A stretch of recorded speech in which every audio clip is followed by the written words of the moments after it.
Welcome aboard! We will be your guides during this magical journey into the movies.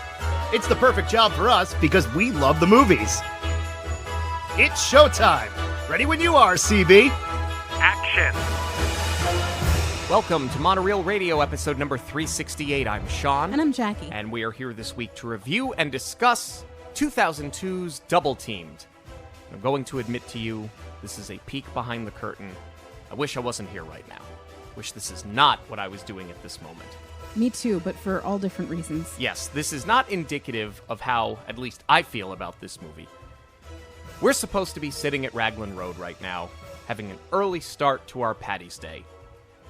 However, if you are following social media and you are seeing everything that is happening at Walt Disney World right now, you understand fully that the weather is not cooperating, and unless you are on vacation and you cannot escape from the bubble, this is not a day where you choose to be there. I mean, these are truly first world problems. But, you know, this is one of the concessions that we made when we chose to move to the East Coast as opposed to moving right to Orlando and having Disney in our backyard. You know, we still wanted it to feel special and not like a routine, but this is where there's a little bit of give and take. Because if we were 10 minutes away, a little bit of rain, all right, you bundle up and you go. But in our case, it's not worth the drive through inclement weather. It's not worth getting soaked and then having to drive back sitting like that. And it's just not going to sound good because we were also supposed to be recording a dockside chat today. So it's not just the rain. They're getting it way worse than they are in Central Florida than we are on the coast right now. But there's also 60-mile-an-hour winds. There is hail. So aside from us being uncomfortable sitting there recording, it's just not going to sound good for you, the listener. But like you said, you wish we were sitting somewhere else. I feel the same way because we all know how I feel about DCOMs. And I knew that was going to happen when we decided to do a themed month like this. It happened when we had our baseball month with Eddie's $1 Million Cook-Off. I knew we were going to have a DCOM in here somewhere. And oh boy, did this deliver. This is a movie that if you are a DCOM person, this is sort of revered. I had never seen this before, but I knew the film because I saw the tile on Disney+. I knew we were going to eventually review it for the show. Through its lore, I knew that it was based on a true story, but it's Disney, so, I mean, how true is the story? I guess that is going to be a part of the discussion, but obviously I had never seen it, and clearly you had not ever seen it either. No, I have seen none of the basketball movies that we've done so far. I think I might actually have a full streak of these being all new movies by the time we're done with this month.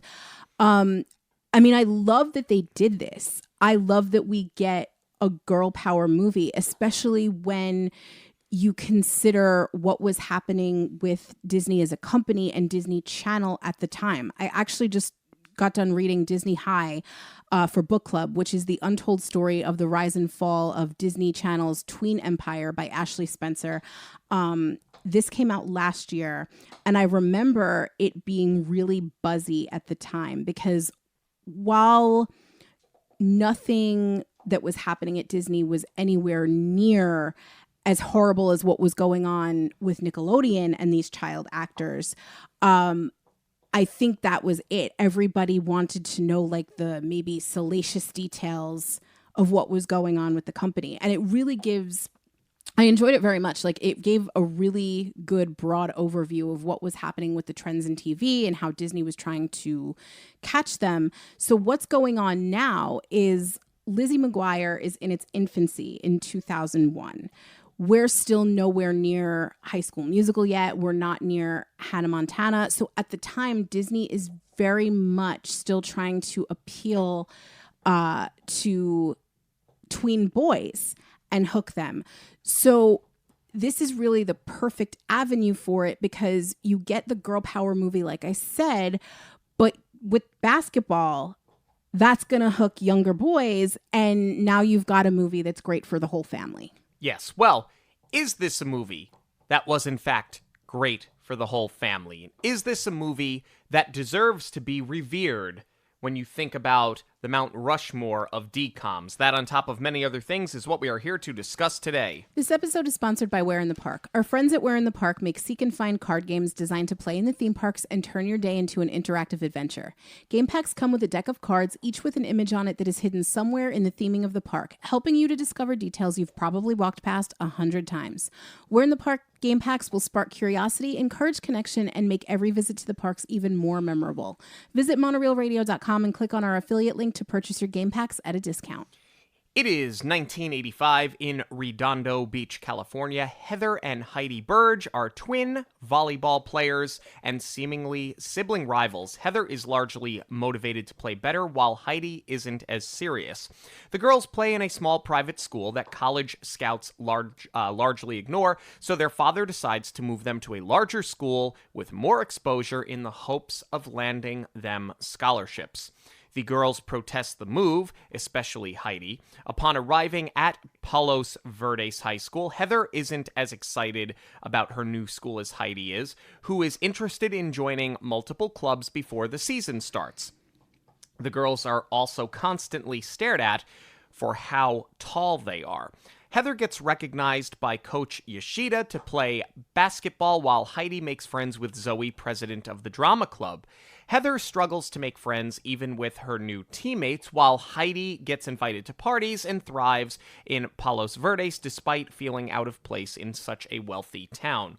So much so that she lies about her family's wealth and where they live. Things get even worse when their dad tells Coach Yoshida that Heidi will quit the musical to go out for basketball. Heidi accuses Heather of being behind this, but her sister denies any involvement. After an impressive showing at their school's inter-squad game, both girls make the team. However, after Nikki, a rival player, informs the principal that the family doesn't live within the school district, he threatens to transfer the girls elsewhere.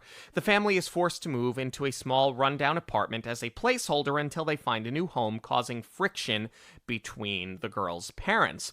The girls reconcile under the new circumstances, and they begin to thrive on the court, and the team gets invited to a tournament in New York City around Christmas time. Heather wins the MVP, however, the team loses in the final. They return home on Christmas to see that Nikki is spending Christmas alone as her dad is out of town on business, so Heather invites her to spend Christmas with them. She accepts, and she bonds with Heather and Heidi, ending their rivalry. As the season wears on, Heidi continues to excel, forcing Heather to play and practice too hard, and she ends up injuring her ankle the day before the finals. Scouts are going to be at the game, and Heather fears that she has disappointed her father because she will not get the exposure that he wants her to have.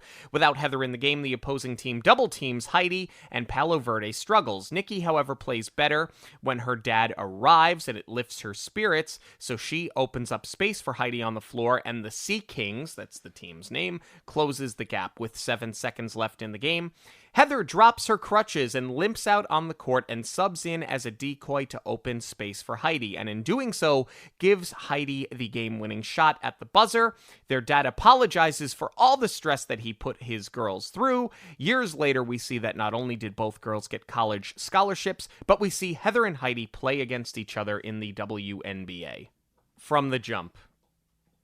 I really didn't want to go there this early, but I have no choice. I don't know what's worse, the writing or the sound mixing.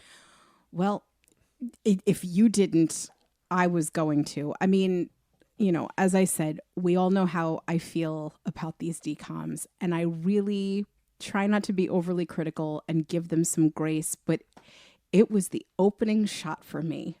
I didn't like immediately, because it takes you out of the movie. We're trying to establish setting here, and these shots are not common. Why? Because they don't work. Instead of showing us an exterior of the house and then a couple of shots of Heather's room to establish the character, we do a reverse zoom backwards through the window.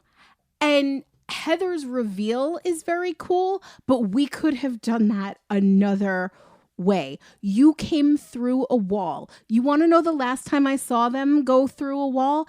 In I Love Lucy, when they barely knew better and they were moving from the kitchen back to the living room and you see the end of the wall. It just takes you out of it. I will say, though, this song goes so hard. It is like quintessentially DCOM. I actually love it. The song is fine, with the exception that you literally cannot understand what mom is saying because the song is playing so loud. I actually started a can't hear this meter. And I'll give you my final number of all of the lines I couldn't hear because it happens. It's probably the worst out of the entire movie here in the beginning. But that's not to say that it gets much better. It gets a little bit better, but the sound mixing from the start is bad for the entirety of the film. You lose so much dialogue because background noise or music or sound effects or something are just punched up so much you can't hear what your cast is saying. But then again, when Dad goes, 10 minutes, and literally 90 seconds later goes, you're gonna be late! I mean, that is just a little piece of the dialogue that we're going to get. So maybe the sound mixing and missing gems like that isn't the worst thing in the world. It's so funny because the first time I watched this, there were so many lines of dialogue that got lost. And admittedly, I was not engaged enough to go back and try and figure out what they were saying. And I was just like, I'll get it next time when I'm doing my notes. We actually took our notes together for this one, being that we ended up not going to Raglan. And how many times did I ask you, what did they say? What did they say? What did they say? I felt like it was a scary look into our future when we can't hear. and you couldn't even answer because you didn't know what they were saying either. And it's just I'm glad you bring this up now because it is an overall note. It's not even like it happens with the exterior scenes. It's just everything across the board. I don't know how the sound recordist didn't get fired because it's not just the mixing. It's a problem in the recording. I don't think that they had the right microphone for the boom or the right placement. The boom, it sounds like they were worried that it was going to get in the shot. So they put the boom up like across the street and they are like a football field away from the lines being delivered. It's just terrible. What I do like to see here, I thought it was refreshing to see a motivated kid that doesn't mind getting up early, putting the work in. And it seemed like Heather was doing this for her own benefit at first without the pressures of a stage parent. Wow, I could not have been more wrong. I could not. I knew nothing about this going in other than it was based on a true story and just seeing, the tile of the two of them. I really thought they were going to do, that the story came from, it was like a separated at birth kind of a thing. And they were going to do like an It Takes Two where they find each other and realize that they have basketball in common. And then, they motivate each other to play. I knew so little that I was completely taken aback when Heidi reveals herself coming up out of the fridge. I was like, oh, right. It's twins. They live under the same roof. Yeah. I think they tried to do a good job of introducing us to how different Heather and Heidi are. To your point, Heather's up early. She's working out in her room. Heidi doesn't take it as seriously. Then they set up this really odd sort of sibling rivalry where they're arguing over wearing the same outfit. They're in a uniform, so that's just what you're gonna wear. And ultimately, it's this big deal that one has to change her hoodie. And it just seems lame. It really does. I think that they were trying to play this for comedy, for them to deliver the lines in unison, which they do about 3 too many times. That got real old real fast. And this is where I disagree with you, where they're trying to set up that the twins have different personalities.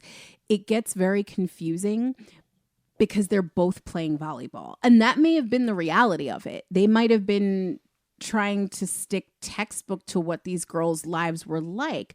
But for the sake of the film and to set up that sibling rivalry, we really should have established from the jump that one is into sports and the other wants to take another path. The fact that they're both getting ready and they're up early to go to volleyball practice, it doesn't differentiate them enough. And to that point, it's like, then why are you even buying the same clothes? Why run the risk of the exact situation that they're in? Like, why are you even buying? And that's it. If you are so different, you wouldn't really be buying the same clothes anyway. I don't think it's a uniform. I just think it's a leotard. Which, by the way, would have been from the 90s, not the 80s. When that graphic came up that said Redondo Beach 1985, I was absolutely stunned. There is no crimped hair. There are no neon colors. The kitchen is 90s country kitchen.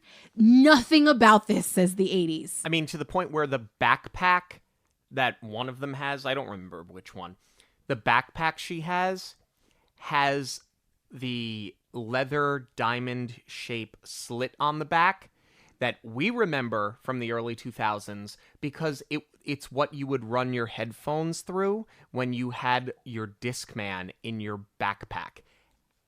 To my knowledge, they did not make backpacks like this in the 1980s. So to the down to the most minute detail. And the only reason why I noticed it is because I saw her with it and I said, "Oh yeah, I had that backpack. Isn't that funny?" And then I thought for a second, I'm like, wait a second. I had that backpack in 2002. This is 1985. Or it's supposed to be. Yeah, I hate to say it because I don't want to be this critical, but this falls to an entire team of people. The level of carelessness throughout this film, because it's not just the sound and it's not even just the details in the costuming and the props. There are banners in the gyms that say 90s championship. The continuity is just absolutely awful, and we are not even out of the first scene yet. Well, let's get out of the first scene because I want to move on with my life. They set up the idea that Dad is the overbearing parent. He's clearly chosen a favorite. Okay, you want to do that for drama, that's fine. From my understanding, when asked about the accuracy of this film, the sisters confirmed that, well, they did a good job of showing what hard work and dedication can do for you. That was the nicest thing they had to say about it. So I don't know that this is how Dad was. I think that truth might have laid somewhere in the middle, because the girls never came out, the real Burgess sisters never came out and defended their dad against what was written here, but they never they never confirmed that it was totally accurate. So he's playing a favorite, he's the overbearing dad, it's a sports movie. I can be fine with that. If that's not how the real person was, you shouldn't have done that, based on a true story and all of that. My big problem that they do here, And it tries to be this, like,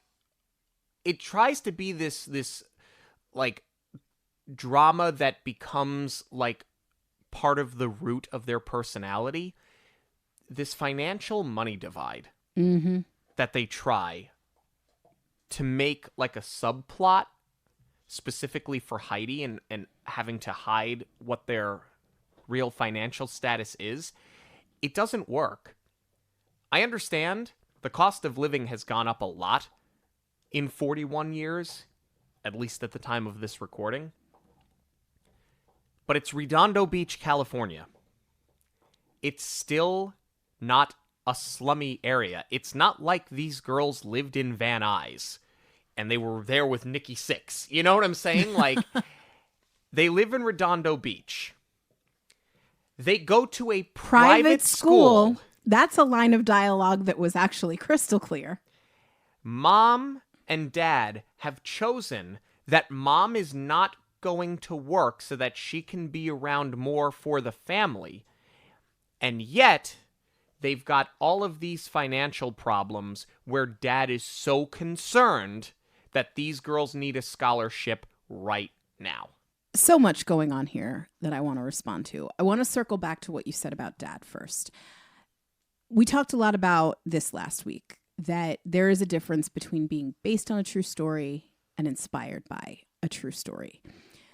Now, being that this is much less biopic and much more DCOM, I understand the need to fictionalize some things for the sake of story.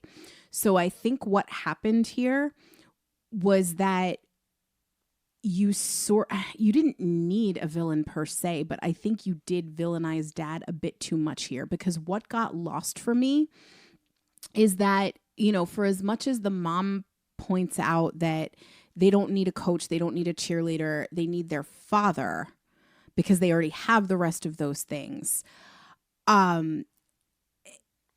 He still never learns that lesson. She'll say it so many times, but I don't feel like we actually see the change in him.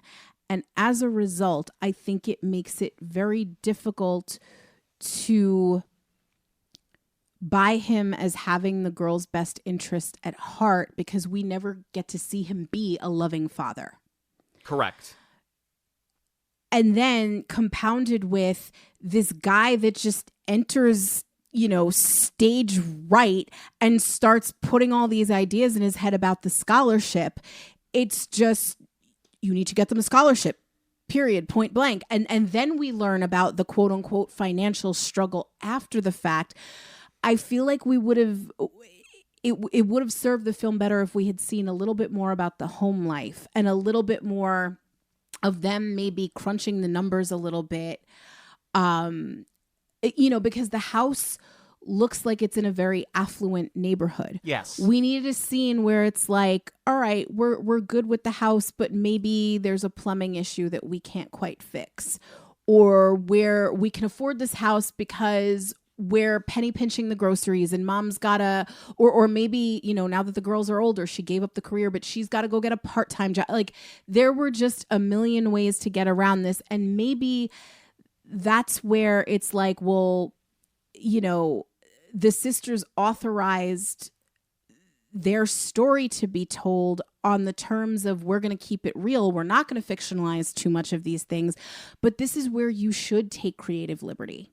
We lambasted Glory Road last week for creating a scene to drive an already powerful message home, and as a result made that message feel very heavy-handed. Whereas here, this is not a reality TV show. We don't need to know every aspect and every thought process from every character. We need to push the story forward, and we are instead stuck on this hamster wheel spinning in a circle because we are getting too much of the real of it. Just tell me the story and give me some character POV, but I don't need to know like every bit of minutia that resulted in this decision. A decision that is made, by the way.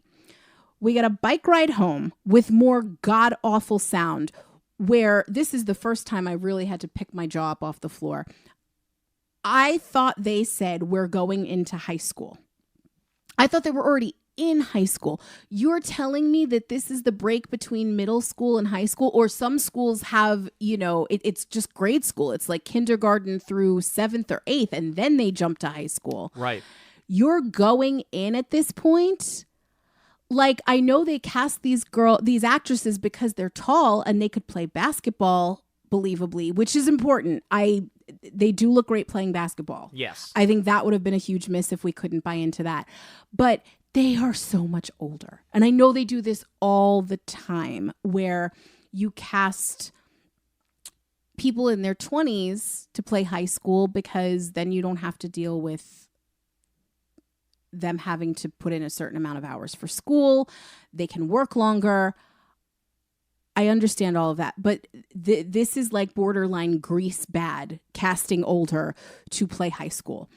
So I may have misheard the line, like I said, because the sound is so bad, but we're supposed to believe that they are high school age. And that's not even the most egregious thing that is happening here. They get home, and in the days before the internet, their dad already did the research, found a school, spoke to the principal on a weekend, and decided that they're moving by the time they get back from the beach. Yep. It's an awful lot happening there. DCOM. And the girls are upset. But his dad says she's fine with it. A line that is delivered just so that mom can go, it sometimes surprises me how little you know about them. Exactly. We didn't need you to tell us that.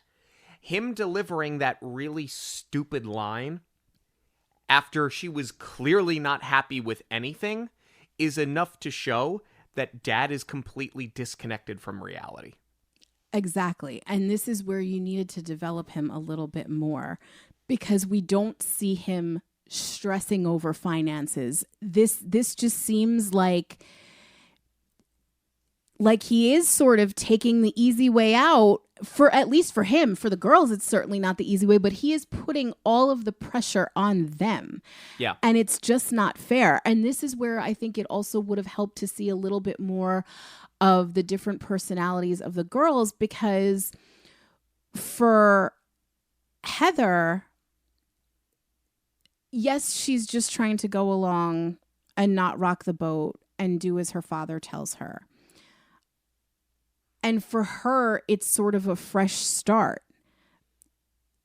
They don't know they're going to play basketball yet. Right. But for her, she shouldn't necessarily be as reactive as Heidi, because Heidi wants to keep her life. Heidi is just going along with volleyball when she really wants to do something else anyway. It might have been nice to see one of them actually happy about this. Maybe that is Heidi's POV, because it's like, all right, well, this is a fresh start for me, so maybe I can do something that actually makes me happy, which is what she does try to do eventually with Drama Club. Or from Heather's perspective, hey, this is a new opportunity for me. I love sports, but I've outgrown this volleyball. It's not even really a team that they're on. Maybe she sees this as a better opportunity for herself. One of them needed to have a positive reaction to this. Instead, we get both of them storming off in a huff just for the sake of seeing them both storm off in a huff and have that, dad reaction that you'd expect. You would expect that it would be Heather that would be the one that would be excited. Heather's the one that's taking sports seriously. The entire motivation behind putting them in a new school is to get them further in sports. So this is everything that she should want, and yet she wants nothing to do with it. They sort of flip it on its head the next day when we have the first day at school, where all of a sudden Heather is very self-conscious because everybody's staring at how tall they are.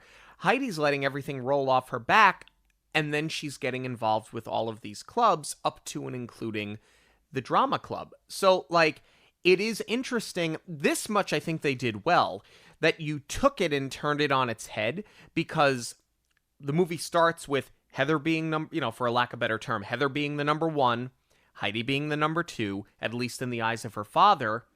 We do all of this seemingly for Heather, primarily, and Heidi's the one that thrives. Of all of the things that the movie does not do well, this is something that it actually does very well. I agree, but I think we could have strengthened it a little bit more by having Heather have the positive reaction, because now you have a conflict between the sisters.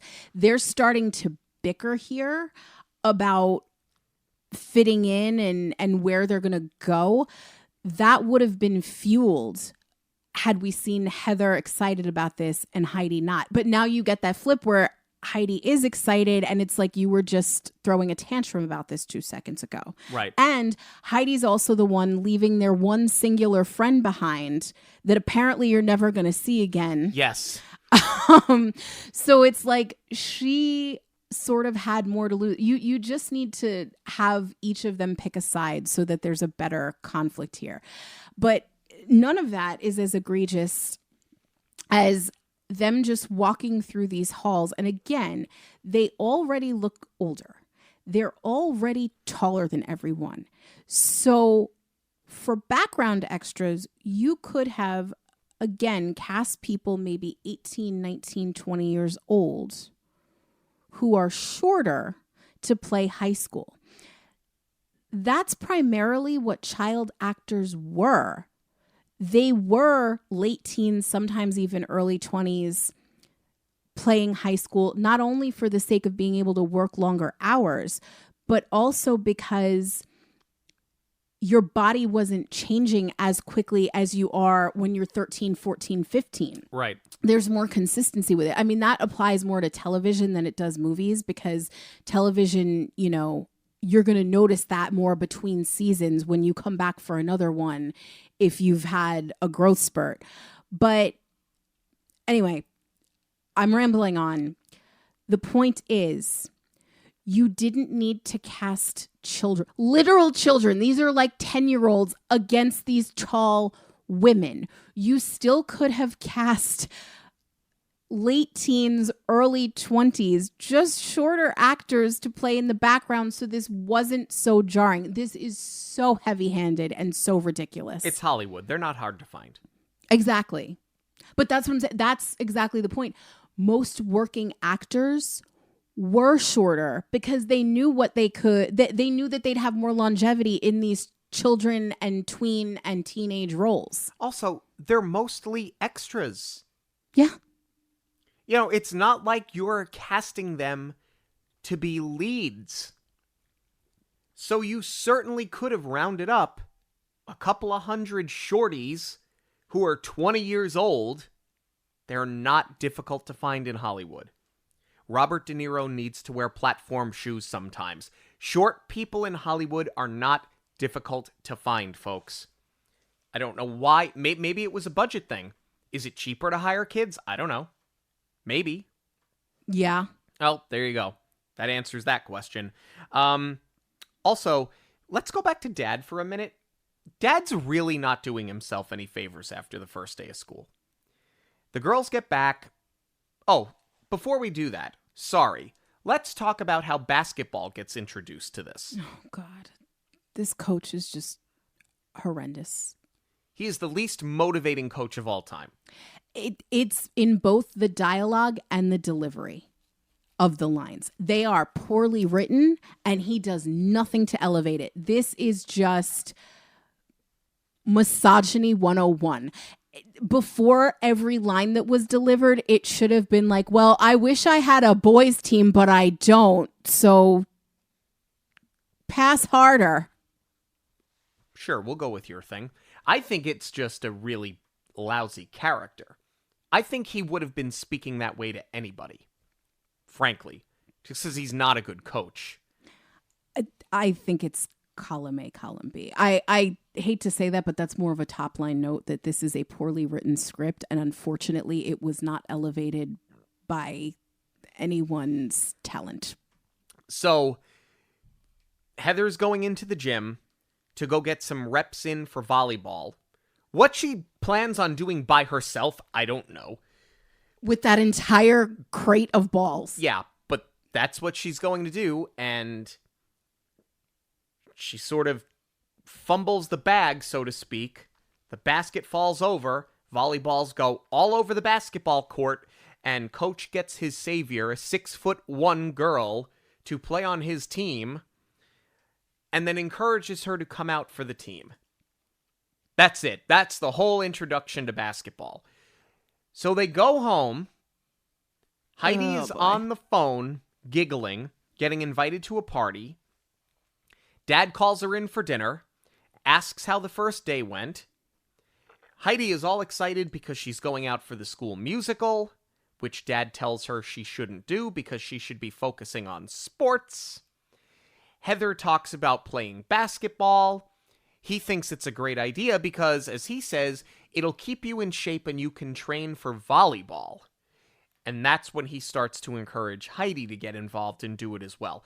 But he's not even happy that both of them are finding a way to fit in. He craps on the one thing that the one is excelling in, and I don't know what it is. Like, we never find out why volleyball. I mean, I understand these girls are tall, so they can play volleyball very well. And it's California. But, I mean, you got the Lakers. You know, it's not like California was, like, in the dust when it came to basketball. So, you know, but I'm just saying, as like, beach volleyball is, like, such a thing. I get that, but I find it hard to believe that Dad and his Ralph Cramden schemes never looked at his freakishly tall daughters and said, geez, maybe they could play basketball because they're 2 feet taller than every other girl their age. Well, and that's exactly my note, too, is that I don't understand why Heather would even hesitate to ask him. She tells the coach, let me talk to my dad. What's Dad going to say? This is literally doubling their chances of a scholarship. It's literally the whole reason why he put them in the school. Exactly. So this wouldn't even be a debate. Where it pertains to Heidi, and this is, again, where it's like you're trying to give them both the same arguments, make them different. They're twins. We get it. They look exactly alike. I will give the casting kudos in this because this is not like an Olsen twins movie here. Right. They look so much alike. Right. So we get it. You're talking in unison. It is well established that you are twins. You are allowed to have different personalities. And this is where it would have been so much of a better conflict with Holly, because the volleyball not being in season yet, that's actually great. That's the most realistic thing of this whole film. But why not have Heidi push back against her father a little bit more? Why let's make a deal. We said we were going to move for the sake of volleyball. I will play volleyball, but I want to do me now. I don't need to do basketball. And then what kills me is that, they're bickering, but it's a DCOM, so we have to keep it light and airy, and we're going to laugh throughout the conversation. She tells her dad, well, if I win an Oscar one day, I'm going to thank everyone but you. It's a harsh line. I think she should have and could have delivered it with a lot more tude behind it, because it's really catty. She should have gone for it. She should have committed to it. And then they all just laugh it off.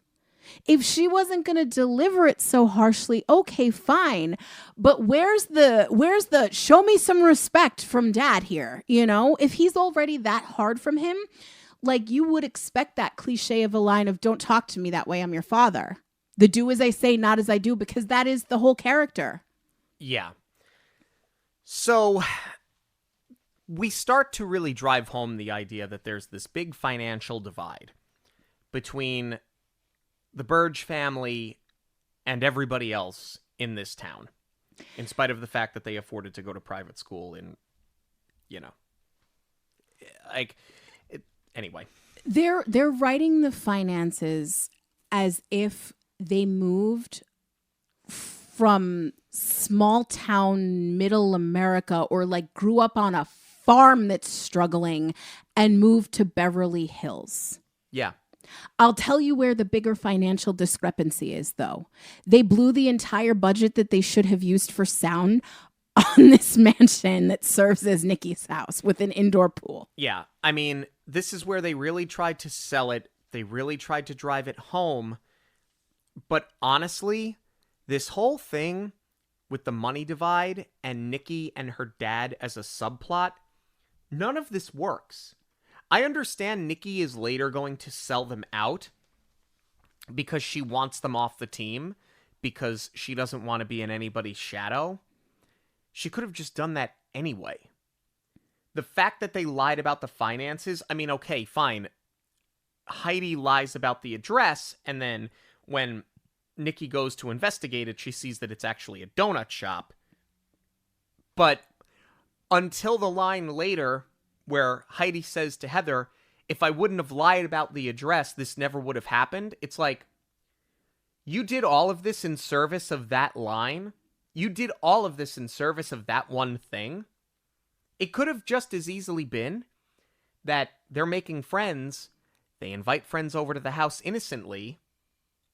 Nikki sees they don't live in the town. That's all she needs. You don't need to do this whole big financial divide thing. And frankly, Nikki and her dad, this is all in service of having Nikki go to the house on Christmas and eat those disgusting sandwiches. It does nothing for the film. I mean, I like Nikki's storyline of she wants her father at a game. Sure. And she's clearly trying very hard to win his affection. And I like how that is juxtaposed again, you know, as she calls out later on, what's so bad about having a dad that cares so much and a mom that pays attention, because we have no idea where her mom is. I mean, it's a DCOM. I assume that the mom is dead. So I do appreciate the character because she feels way more than just a plot device as it pertains to the girl's storyline. She is like a fully fleshed out character in and of herself. But you're right. It's this financial gap that we keep writing towards that just makes no sense. Or it could make sense. I just feel like they're not addressing it the right way. What I do appreciate, though, is that the wrong address comes full circle, that it wasn't just about Nikki trying to catch them in a lie and put them down for not having as much money as her. This actually had the potential to ruin their lives, and she does try and sabotage them in that way. It's just interesting to me that that they had the address actually exist as something else instead of just like, oh, we don't know the area. Like there was no Bay Street or whatever it was that they made up. You know, I thought if anything, they were going to get busted for making up something that didn't actually exist. And I thought that that's where it was going to stop. Like it was a bit with the donut shop. So I like that it is brought full circle. Moving on. Dad puts up a basketball hoop on the garage of a house they're getting ready to sell. Thank you. And I'm wondering... That's the exact note. I'm wondering if they did that because they needed to have this little heartwarming scene with Heather and her dad that gets like completely torn down when he tells her, oh, by the way, you're going to play basketball because I called coach. Sorry. Is it that? Is it that we're trying to sell the idea that dad is willing to go all in on the kids to the point where he doesn't care that he's putting a hoop up on a garage that he's later going to sell? Or are we setting up the idea that dad never intended to sell this house and he was just hoping they could get away with it? Or is this just bad continuity? The problem is we don't find out the answer to that question. No, I think it is that he never intended on moving. It wasn't something I caught the first time because my initial reaction is exactly as you said it. You put up a basketball hoop like you do when you have to pack up your life. But in the scene with the principal where he says, don't take my mistake out on the girls, I think he was just hoping to get away with it. For 4 years. Because he does also shrug it off. They never check up on these things anyway. I think this was actually a bigger character moment than it's made out to be. I think it was very intentional that he never planned on moving. It gets sort of lost because he starts playing with Heidi and the whole thing just feels awkward to me because, again, these girls are supposed to be in high school, but because the actresses are grown women, but also they're not like old enough where this doesn't feel totally because they're high-fiving each other, then they smack each other on the butts. So when you take it out of the film that this is supposed, I mean, it's weird in the context of the film that you would do that to your high school age daughter. It's weirder that you did this to a young actress. I mean, I didn't even notice it, probably because I was looking down, taking a note about the basketball hoop. I didn't catch it the first time, but then I was like, this whole thing feels so awkward and uncomfortable. Oh, and look, it made worse because they tapped each other. Something else that just seemed awkward and clunky. The inter-squad game. Oh, gosh, yeah. Everybody comes out to watch the inter-squad game, which they're gonna make sure you know is the very important game that is an annual tradition at the school, because this is how we determine who makes the team. Because practice and scrimmages didn't already do that, we have to put you all against each other for coach to see who's actually going to make the team. Because, you know, coach doesn't know until he sees the stat line who's going to make it and who's not. This is so forced. It is. I mean, this is an awful lot of hoopla for tryouts, essentially. But, you know, this is where we really need to hype up this visual representation of conflict because it's a movie. And, you know, put them in the different jerseys and the different colors and pit them against each other.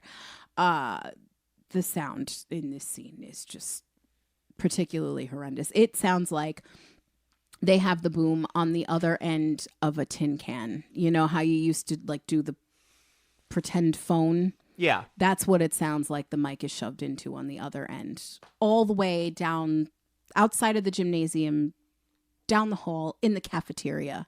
And that's where they're recording from. My God, it is awful. I feel like this may have been, and again, this is where you start to question how much are they trying to stick to the reality of it. I feel like this would have been more interesting if Heidi won. And she started really proving her worth now. And it would have created a bigger conflict because this was supposed to be quote unquote Heather's thing. Yeah, and they kind of start like moving in that direction, right? But they don't fully commit to it. Exactly. Because it's probably not what really happened. And this is where I am willing to turn my head the other way on the reality for a better story. Right. Here's another thing. You spent too much time on everything else and not enough time on learning the game of basketball. Yeah. It's like they showed up for 3 practices for a game they'd never played before.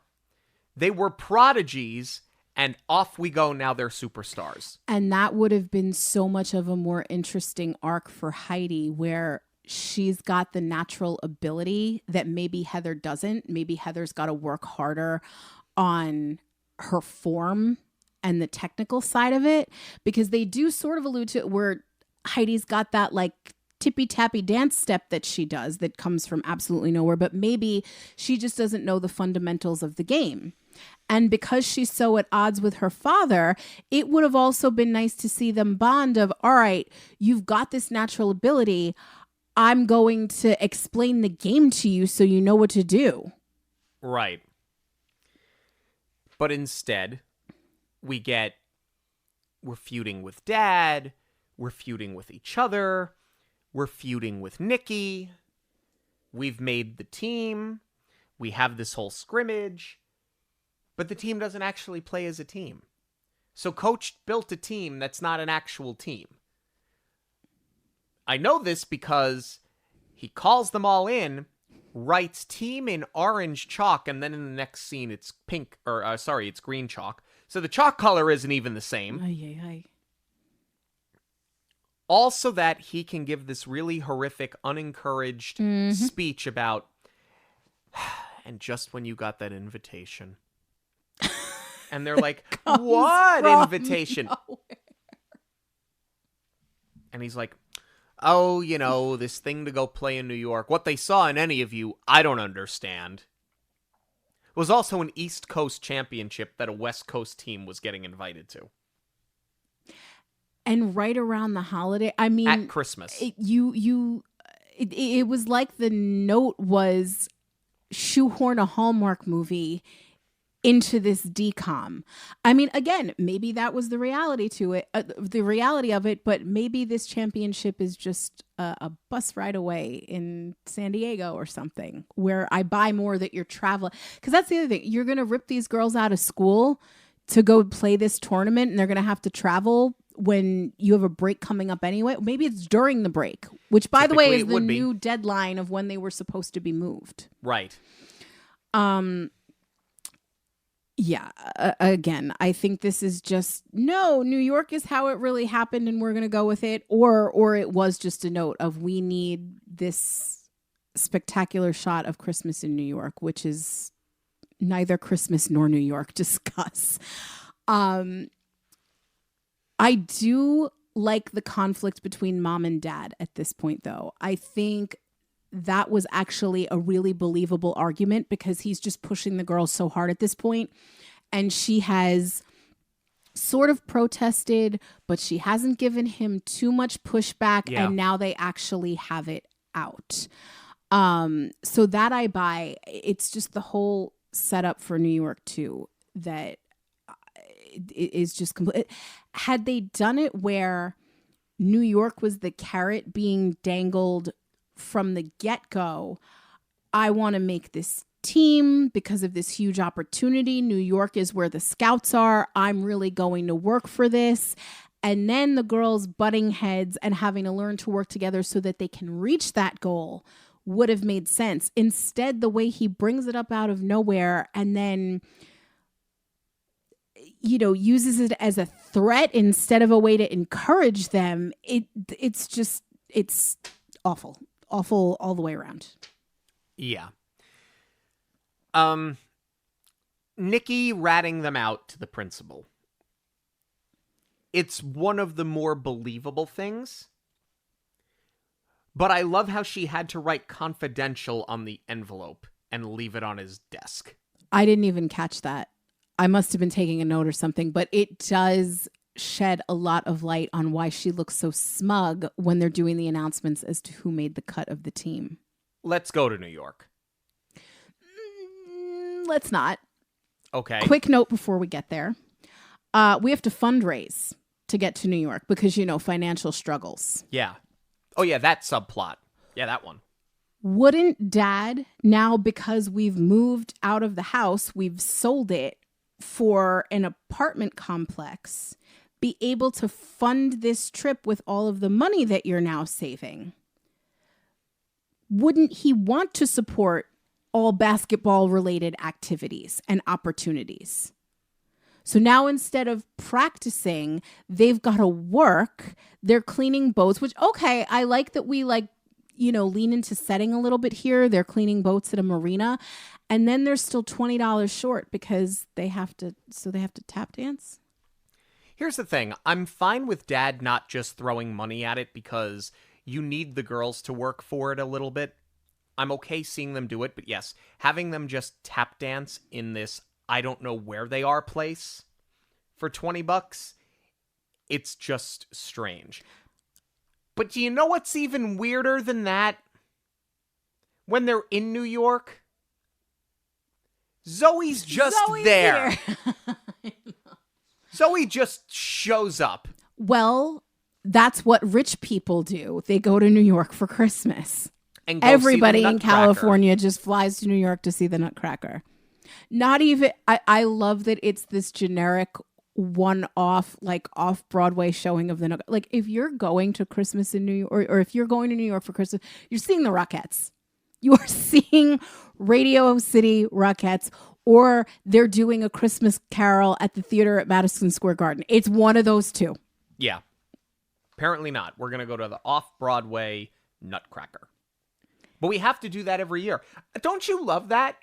Oh, my mom loves theater as much as me. We have to do this every year. It's a tradition. Great. What does this do for the movie? What does this do for the story?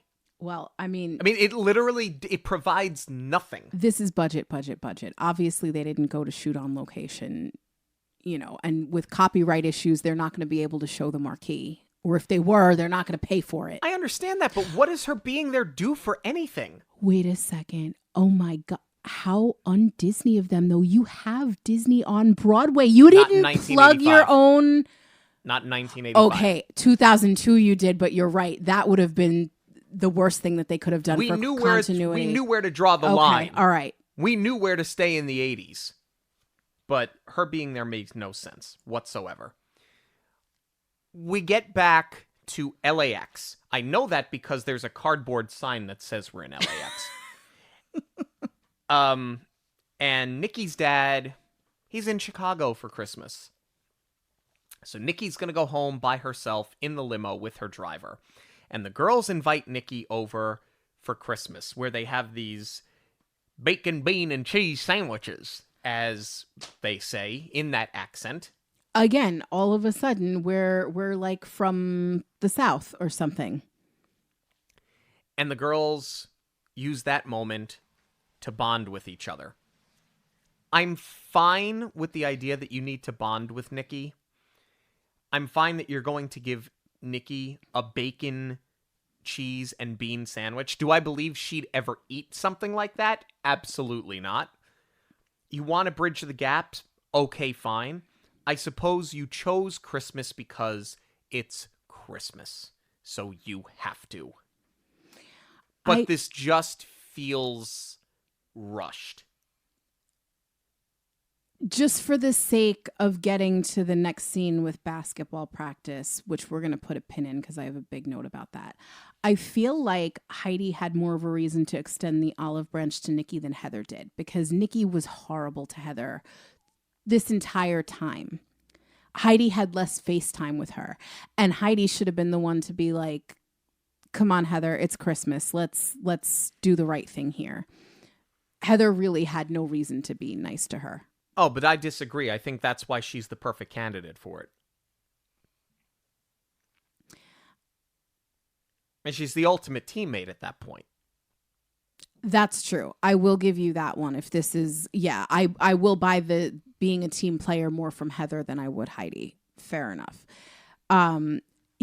Christmas pancakes or Christmas cookies or something rather than these sandwiches, which I don't buy that girls who are so concerned with playing basketball would even be eating in the first place. Like, okay, yeah, you can make the argument everyone deserves a cheat day and it's the holidays. But for Heather, who is such an athlete, she'd be way more concerned about, her nutrition as it pertains to basketball than these sandwiches, which this is just such 90s writing 101, because they did it so often where if you were supposed to make... I hate saying it, but it was how they did it. If you were supposed to make a character sound less intellectual, they would make them Southern. Like there's this huge class divide between the North and South. Like it's the 1800s. Like that's how they did it. They would make people sound so dumb by way of an accent, which is so unfair. But it's for whatever reason how the 90s chose to illustrate a difference. And that's sort of what's happening here. And it's 2002. Maybe that's what they were doing, is leaning into the 1985 of it all. So the girls ditched the Christmas sandwiches to go play basketball. And oh, good, Galen is here to mansplain the game to them. Yes.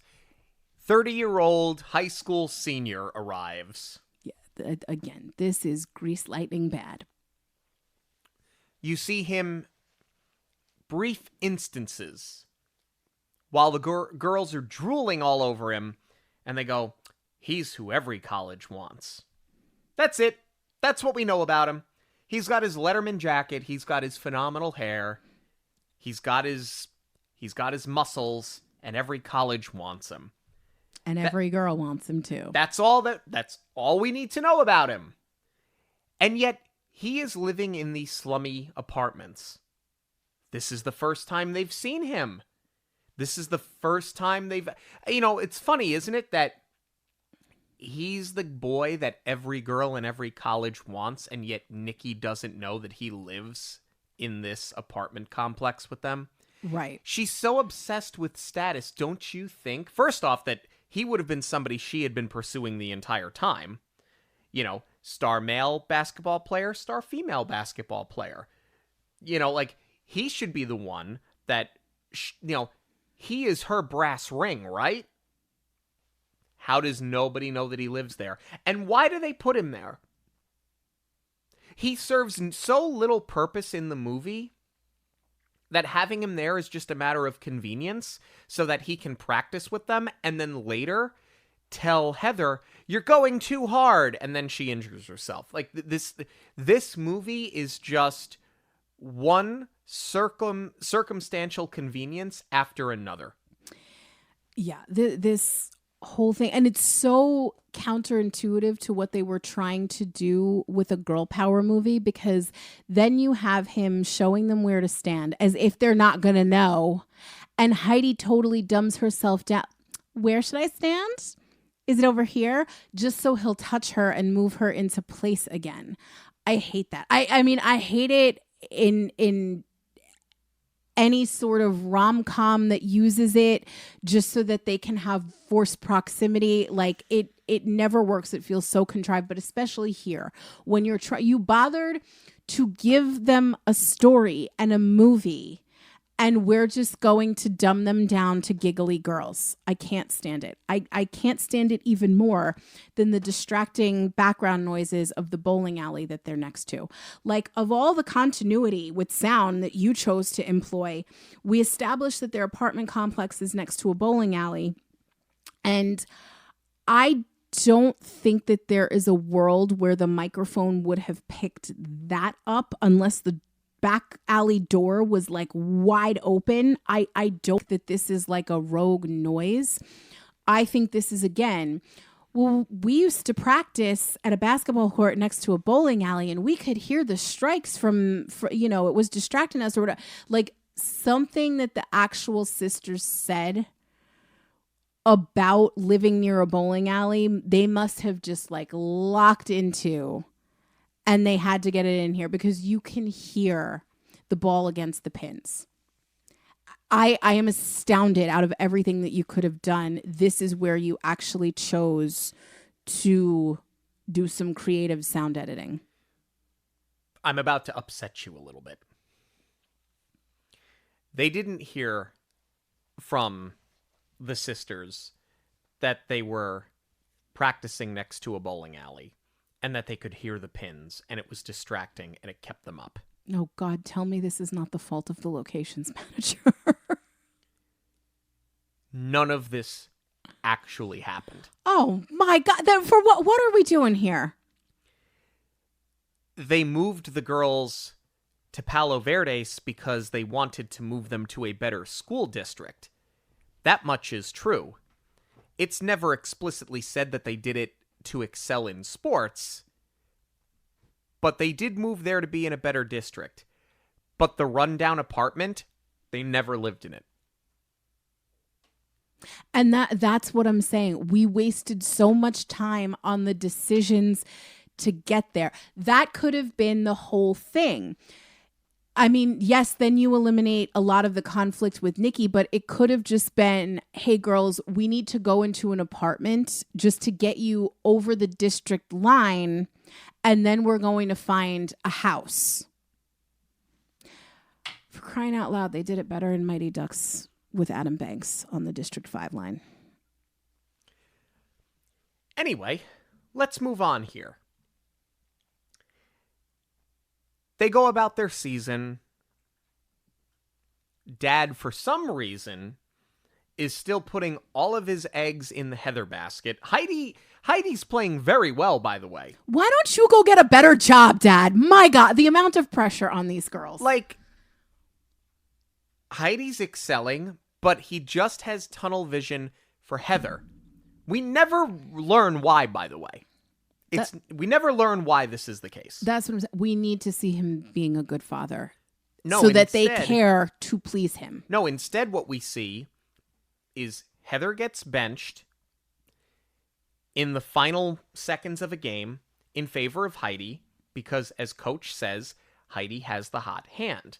So he's making the coach's decision to win the game. This is the most coach-like thing that he's done throughout this entire movie. And Dad comes storming out on the court saying, there are scouts that are going to be showing up. I don't remember if he says, don't blow this for them, or if he says, don't blow this for me, to the coach. But it's a really, in any case, it's a really bad, cringy moment, because you're the dad that's now telling the coach what to do, and you don't care about winning the game, you don't care about this team, you don't care about this school that gave you more chances than was necessary to get your living situation right. It's all about you. Like I said, go get a better job, Dad. It's just a really lousy scene. It is. No, it totally. And again, you're villainizing him so much, because then he's got this is in service of him apologizing to the coach later. I mean, that habit, this is a very realistic thing, where I think you and I are exposed to it a lot more, because a lot of our friends' kids play hockey, and hockey equipment for growing kids is so expensive. Oh, yeah. You're going through it all the time. So, at least none of our friends are putting pressure on their kids in that way. Yeah. But I do recognize when you're spending that much money, you want your kid to have the ice time. You want to give your kid a chance. You want to showcase your kid. So that part is very realistic. But there's also got to be something going off in your mind as the parent. Don't make this worse for my kid, because the coach can very much take it out on them. Right. There is a certain amount of keeping it in check in that regard. And here we're just doing it so he can have the blow up and then apologize for it later. But this is where if I was one of the twins, I'd be like, you're the one who's blowing it. Yeah. You're killing this opportunity for me when I did everything for you. Yeah, especially when he doesn't care about Heidi's success. He just cares about Heather being in the game. Right. Yeah, it's never explained why. And you want them to have the scholarship so badly. Maybe Heather will still have her volleyball one, but you're killing Heidi's chances of getting one for basketball here. I feel like this is all in service of this injury that we all saw was coming. Yeah. No, Heather, you're trying too hard. You're going to wear yourself out before the big game. Set up. Yep. I know that this drives you crazy, but this is one of those moments where it's like holding up a sign telling us we're watching a movie. Especially because, and I get that the character is upset. She has every right to be. She's worked very hard, and now she has blown it right before the big game, as such sports movies go. I don't know how they didn't get another take, because this isn't even a case of bad audio. You cannot understand what she is saying, not through the tears, because there are none. You can't understand what she's saying through the squishy-faced wailing that's supposed to serve as crying. I mean, I think the actress has done really well up to this point, so this could very much be bad direction. But this is, and also, again, because they're so much older in real life, it looks ridiculous that a grown woman is before the game. No, this is a movie. It needs to be cleaner. Correct. Let's go to the finals. There are scouts here looking at freshmen in high school.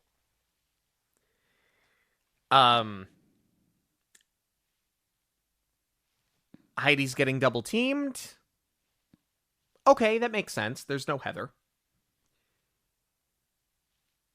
It gives Nikki the opportunity to shine. Okay, that's fine.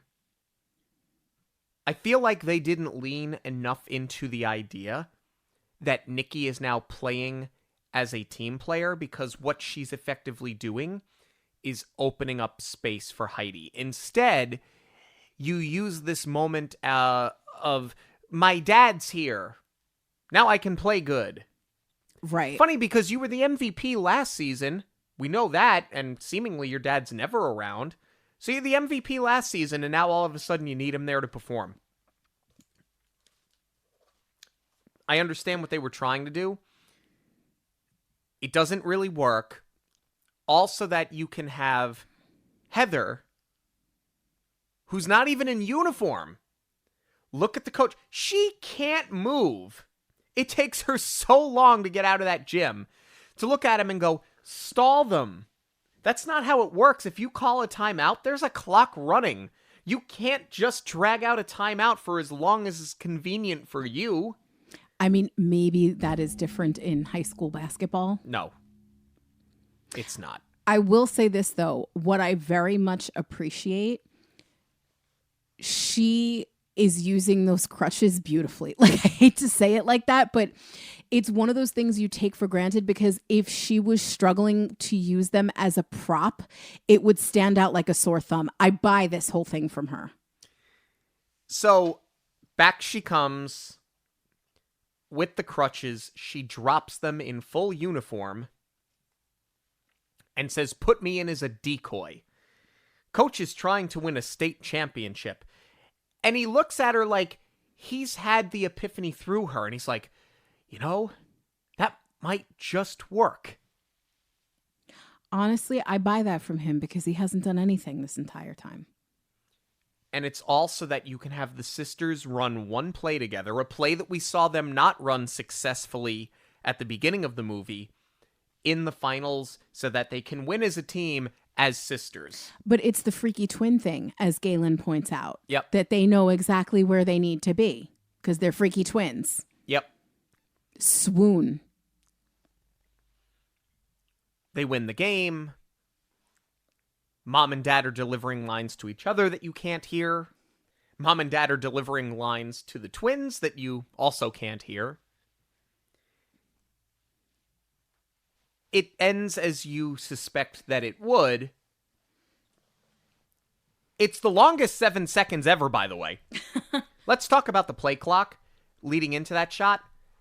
That 7 seconds goes on for what feels like a minute. Here's my bigger issue. Heather has this really great heart-to-heart with Mom. It's actually, they finally let Mom have her moment of, you know, I gave up my career for you guys. I realized a different dream. And she tells Heather that it shouldn't matter if her sister's the one who's better than her, whoever the opponent is. It shouldn't matter about besting people. It should be about you wanting to play because you love the game, which is a very important message to deliver through the movie to the age group that this is being aimed at. I think that's all wonderful. Heather, to me, hasn't done anything to show that she loves the game between that conversation and now. So coming back in to save the day sort of feels self-serving and not like an actual arc of I love this so much and I need to. I mean, her being a decoy and coming back to set up Heidi definitely works because she is pushing the team to victory. And her sacrifice does demonstrate love of the game first, but because she comes out to the cheering and the chanting of Heather, which she got very jealous of when she was doing it for Heidi, it doesn't necessarily read that her heart is in the right place through the whole sequence.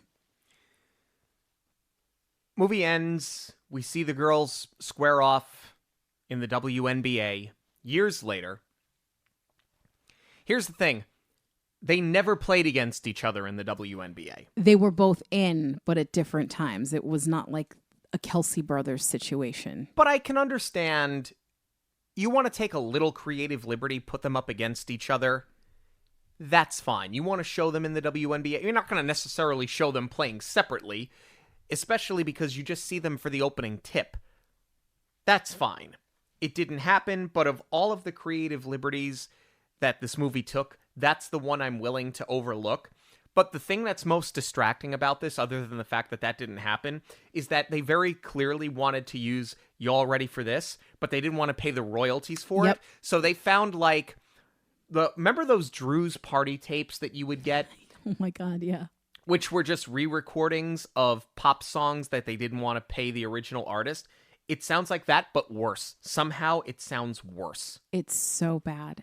It's so bad. It's not even like a Kids Bop version of it. It's like one or two notes off. And like, you know why? Because it's that din, din, din, din, din, din. It's supposed to go up and it goes down. Yeah. So it just falls so flat. It's literally shifting the energy from up to down. All right, let's talk about our cast here.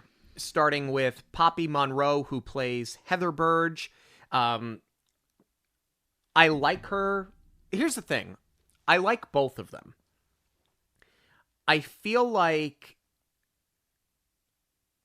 we knew exactly who Heather Burge was from the start, but I feel like the dog in her gets lost halfway through the movie. I don't think that's Poppy Monroe's fault. I think the character just became watered down after a while and became sort of catty and jealous when she seemed from the start like the type that with any sort of competition, specifically from her sister, it would have pushed her to do more. You articulated it much better than I was trying to. Yes, I buy the love of game from her at the beginning of this movie, not at the end, because she does fall in love with basketball instead of volleyball. Yeah, I don't think that that's the actress's fault. I think it's the writing and the directing for sure. I was actually very impressed by her. The ball handling was believable. The running up and down the court, totally believable. Her interactions with the other players, even in the moments where there were no lines, where she's just in the background or the wide, like you can tell she's very, like, she had to have played in real life because she's very sportsmanlike, or sportswoman-like, I should say in this case. And like I said, the crutches too. All of it, but the hard stuff, she really nailed, which is also where I think you can sort of point the finger to the writing and the direction when it comes to some of the dialogue, the over-the-top crying. That should have come a lot more naturally than the physicality that this role asked of her. So, yeah, I think the weaker points are not her fault. Annie McElwain plays Heidi Burge. I sort of like her as a character more than Heather. Like, which is weird to say because, I don't like calling these people characters because they're based on real people. But in terms of being the outsider, finding the thing that she had excelled at, doing really well, starting to fit in, and virtually having a lot of it sort of crash down around her, that's really where this was going. But because the character is half-baked in terms of how she's written, that gets lost. I wish that they would have committed further to that. I think it would have added to the drama that they tried to force feed with the sibling rivalry. It just doesn't feel like it's a completed project. And it's not her fault because similarly, I thought she did a really good job with it. I absolutely agree. It's definitely not as fully fleshed out or well-rounded as a character. And the arc really falls short because, yes, she ends up falling in love with basketball, but it's once she starts to do well. I feel like they may have cut out a scene with her because what we needed to see is, like, we know she doesn't want to play volleyball and she wants to pursue other things. We needed to see I was willing to give up the play. I'm happy I gave up the play because this is where my heart truly lies. Sure. Instead, we get that unmotivated beat of, oh, look, Zoe, you're in New York too. Glad the play went well. Yeah. You've got Nick Searcy as Larry Burge, their father. Nothing that he did is his fault. In other words, it's not that he gave a poor performance. This is just a horribly written character. This might be the worst parent that's seemingly supportive, by the way, this might be the worst parent we've ever seen written into any Disney movie. I disagree. I think he's brilliant. No, I'm just kidding. That is not what I disagree with. Yeah, he's horribly written, but this is one of those instances that I'm talking about where he did nothing to elevate it and nothing to give the character depth. It's not a horrifically bad performance. It's just very one note and one dimensional. And that's where it's like you could have taken something that was bad on paper and elevated a little bit, but you didn't. I think that Mackenzie Phillips did that. Yeah, Mackenzie Phillips, who plays their mother, Mary, she was the most wasted talent in this movie. Yeah. There's nothing else to say. They completely squandered having her in this cast. I mean, I do appreciate that she got cutaways of like where she was trying to say something and got steamrolled by the dad. And they at least do give her the heart-to-heart with Heather towards the end. But it would have been nice to see a little bit more fight in her. Yeah. Let's talk about Teal Redman, who plays Nikki Williams. Who you will probably know from Gilmore Girls. She is Louise, one of Paris's sidekicks. I say you will know as in our listeners, not you, not me. As in Sean. Yeah, I think that's her most notable role, which she was filming Gilmore's by now, which I thought was interesting that they'd let her out for this and dye her hair, which looks phenomenal. Brunette, by the way. I'll take your word for it. Yeah, I mean, look, I think that her subplot with her dad does nothing with the movie. I don't think it does anything for the movie, I should say. It's there. It's whatever. It's so that it all builds. You spend an entire movie weaving in a subplot that doesn't affect your main characters just so that you could have a payoff with a secondary character for 2 minutes at the end of the film. See, I actually legit disagree with you on that one. I think the relationship with her father does bolster the character. That way she's not just a mean girl for mean girl's sake. She's troubled. She's taking everything out on these girls because they have what she doesn't. So I actually think it really worked. Final thoughts on Double Teamed. I'm going to go first. They took a lot of creative liberty with the true story. This was not the first time that these girls had played basketball. Yes, volleyball was their primary sport, but they had been fairly accomplished in athletics prior to this, so it's not like they had never played basketball before, but whatever, you're trying to make a movie. It's one of the least egregious things that they do. It's a very loose interpretation of their life. I don't like when movies do that. Sorry, not sorry. They can't hear this meter. Topped out at 26. Oh my gosh. 26 lines of dialogue in an hour and 20-minute movie that I couldn't understand because the sound mixing was horrific. So with that being said, it's a DCOM. It's a little charming. I like the two actresses that played the sisters. But other than that, it's not great. I don't think this movie's great at all. It's set in 1985 using props from 2002. It just doesn't do it for me. Honestly, I'm basically speechless. I don't like coming on here and not being able to explain why I don't like something or why I love something. I can't really put my finger on it further than this. It's just not good. And I know that it sort of discredits me in what I'm doing here, but after 368 episodes, I think I like to hear myself talk sometimes. It's just not good. I think about 3/4 of the way through my first viewing, I had texted you and I said, this movie is insufferable. Your words, exactly. Not exactly. There was a little bit more profanity, but that was pretty accurate.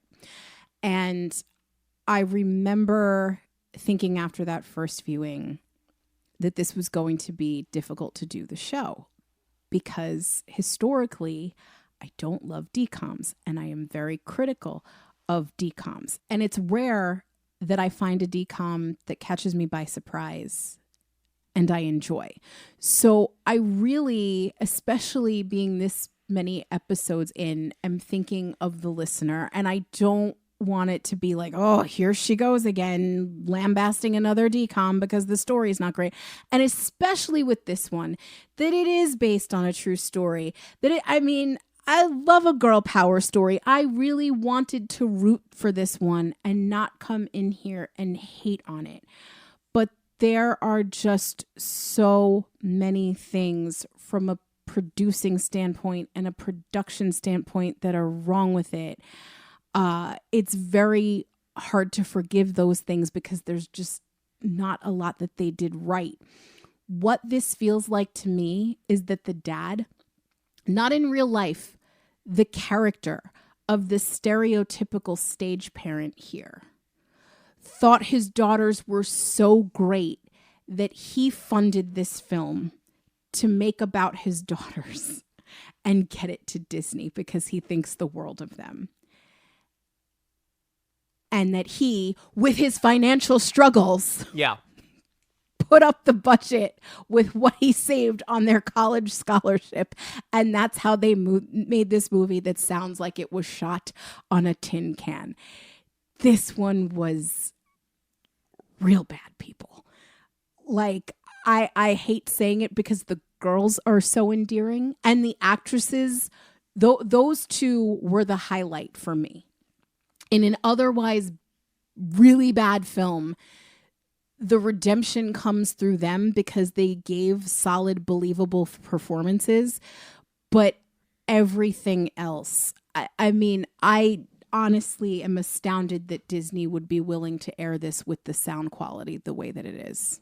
Yeah, based on that and that alone, I would put this at its best in my bottom 5 DCOM of all time. I mean, you're there with the High School Musical 2s of the world and the Return to Halloween Towns. I mean, this is not company that you want to be associated with. Here, I'll do you one better. You remember how there was that week where we ended up having to bust the show because I forget, was one of us sick or something? It was when I had to watch Sharpay's standalone movie, and it was for What the February, for an episode that and we it was ended up having all to for scrap. naught because we had to scrap. I am looking forward to watching that again before I watch this. We are interested in knowing what you have to say about Double Teamed. You can send us a DM on all forms of social media at Monoreel Radio, or you can send us an email, monoreelradio@gmail.com. News of the week is coming up, but first, a quick break. One of the concepts that has always drawn me to Disney is the idea that storytelling goes hand in hand with travel. So besides my admiration for Walt as a film producer, studio head, and overall visionary, I continue to draw inspiration from him in another area, as a vacation planner. I've been working as an independent travel advisor since 2018, helping couples, families, and even solo travelers plan their dream vacations. But as long as I've been doing this, I've also had clients experience some not-so-perfect vacations, where I've had to help pivot around some unforeseen circumstances like hurricanes and medical emergencies. So even if you're an experienced traveler, booking your trip with me means having someone in your corner to course correct so you don't have to worry if something goes awry. Whether it's a theme park, hotel, or a cruise, I've got you covered for every type of destination, the planned and the unplanned. So visit monoreelradio.com/travel and I'll be in touch to get started. It was announced this week that Kathryn Hahn has been cast as Mother Gothel in the Tangled live-action remake. I am surprised and delighted by this one. I think it's perfect casting, but I'm very surprised that Disney kind of let the fans cast the roles of both Flynn and Mother Gothel because they were pounding I shouldn't say they. We were pounding the table for those two. And maybe, Milo Manheim and Kathryn Hahn are both so talented and they so deserve these roles. But I'm wondering if this is Disney after the Snow White debacle really paying attention and saying, let's give them what they want so that they go to the theaters and see it. I'm super excited about both of them. I loved the social media announcement that Catherine Hahn got on and she was like, oh, I'm doing an outfit of the day. Is that what you call it? And then she stepped back and revealed the Mother Gothel shirt. And then she changed her handle to Mother Hahn. It's incredible. I love how much she's embracing this. I mean, look, there is nothing wrong with give the fans what they want, and there is nothing wrong with some fan service, because ultimately the fans are the ones that are going to pay to go see these movies, which is the exact opposite of what they did with Snow White. Speaking of giving the fans what they want, let's talk about some promotions that are going to run this summer and this fall over at Walt Disney World. Yeah, we typically see Disney announce their discounts quarterly, but I feel like they haven't done this in a while where they're giving us such a wide range so far in advance, which is really nice to see because, you know, it's 6 months out. So maybe if people are on the fence about planning a vacation, this is going to help tip the scale and enable them to plan it because it's more approachable now. So for Florida residents, running in the spring, there was a promotion to save up to 30% on rooms through April 30th. That's going to go up to 35% for the summer and the fall from May 1st through October 3rd. And then likewise, there was a promotion running for spring for the other 49 states, non-Florida residents. They're going to go up to 30% for the summer and the fall, same dates, May 1st through October 3rd. So that's a really good deal. And, you know, like I said, it's nice to see that they're way ahead of it. And then they also rolled out, they had a free dining plan for kids ages 3 to 9 when you book a Walt Disney Travel Company package. That's going to be a free dining plan for anyone when you purchase a non-discounted 4-night, 4-day Walt Disney World Travel Company package that includes a park hopper. So that one is going to really depend on when you are traveling, if you come out ahead or not, because there are times where, for as good a deal as it sounds, locking yourself into the 4 days with a park hopper is going to come out to almost the same price as a dining package would be. So that's where you really have to pay attention in order to come out ahead of that deal. Well, thank you all so much for joining us this and every week on Monoreel Radio. Monoreel Radio will always be free, but there are many ways that you can support the show. Please give us a rating wherever you listen to podcasts. Join this conversation on social media at Monoreel Radio on all major platforms. Share your favorite episodes with family and friends who may enjoy them. And of course, book your next trip with Jackie. Links to everything can be found at monoreelradio.com. We all get one story. Make yours a magical one. On behalf of Monoreel Radio, we'd like to thank you for joining us. We'll see you at the movies, the stuff dreams are made of.